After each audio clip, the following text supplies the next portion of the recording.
This article is being read by Carl's AI voice clone. It sounds much like me. The Quiet Architects of America's Tomorrow Mind Chimes essay. There's a certain hour in the American morning, the hour before the coffee shops unbolt their doors, before the sidewalks hum, before the nation fully puts on its face, when you can see the country being held up by the hands that most of our politics refuses to see. A van door slides open, a work boot touches the pavement, a lunch pail swings, and in that unselfconscious moment, the truth stands bare. America still depends on immigrant labor just as absolutely as it did a century ago. The faces have changed, the work hasn't. Today it is the Hispanic workforce, Mexican, Dominican, Salvadoran, Puerto Rican, Honduran, a quilt of nations who bear the greatest weight of our infrastructure, our agriculture, our construction, our domestic labor, our kitchens, and our care industries. They stand precisely where the Italians once stood, where the Poles, the Slovaks, the Irish, the Croats, the Greeks, the Welsh miners, and the Hungarian steelworkers stood before them, at the bottom rung of a ladder that has always been both a promise and a dare.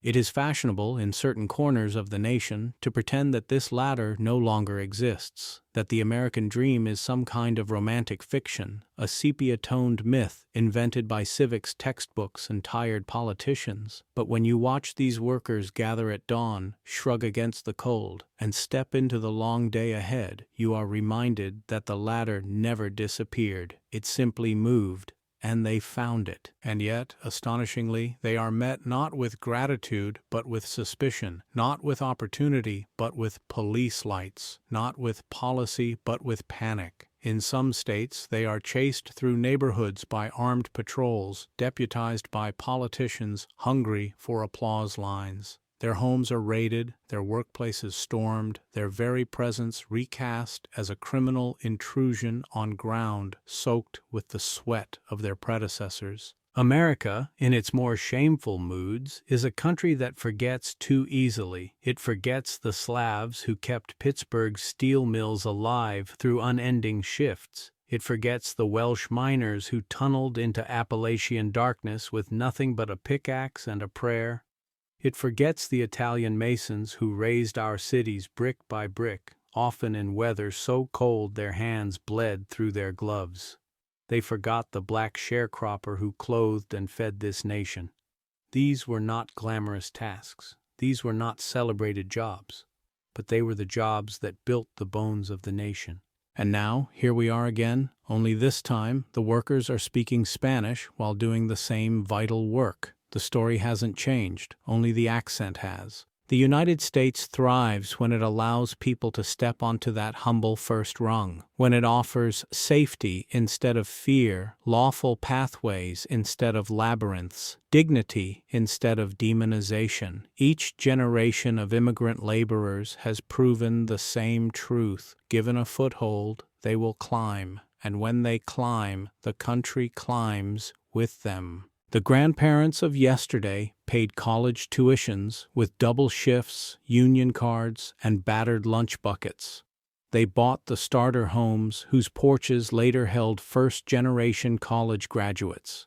They stitched themselves into America through sheer willpower and Rotary Club English. Their dreams were paid for with overtime hours and with the kind of physical labor that leaves its signature on the spine. The Hispanic workforce is repeating that story with absolute fidelity. They are sending their kids to universities. They are buying homes. They are anchoring communities that had been left for dead by deindustrialization. They are opening businesses in storefronts where the lights had gone out years before. They are, quietly, steadily, reviving the American middle class from the bottom up. And yet, we have leaders who greet this rebirth with rage. Leaders who build careers by promising to punish the very workers whose sweat props up the economy. It is a kind of national amnesia so profound it borders on performance art. But America has always had two faces, the fearful one that distrusts the newcomer and the hopeful one that bets on them. History shows again and again that only one of those faces builds something worth keeping.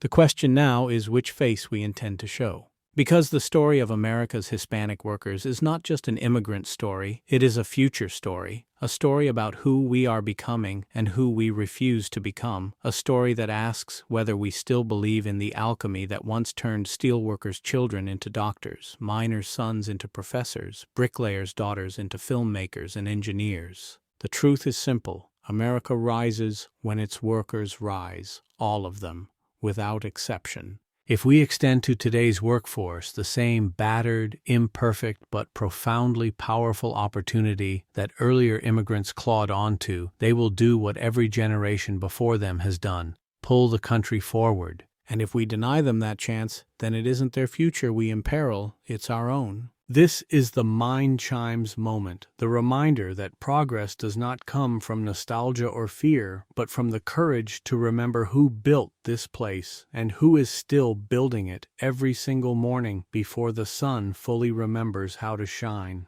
In the end, the measure of a nation is not taken in its rhetoric, but in its treatment of those who labor, unseen, on its behalf. If we cannot find the will to honor the people who sustain our fields, our cities, our homes, and our hopes, then we risk diminishing not only their future, but our own.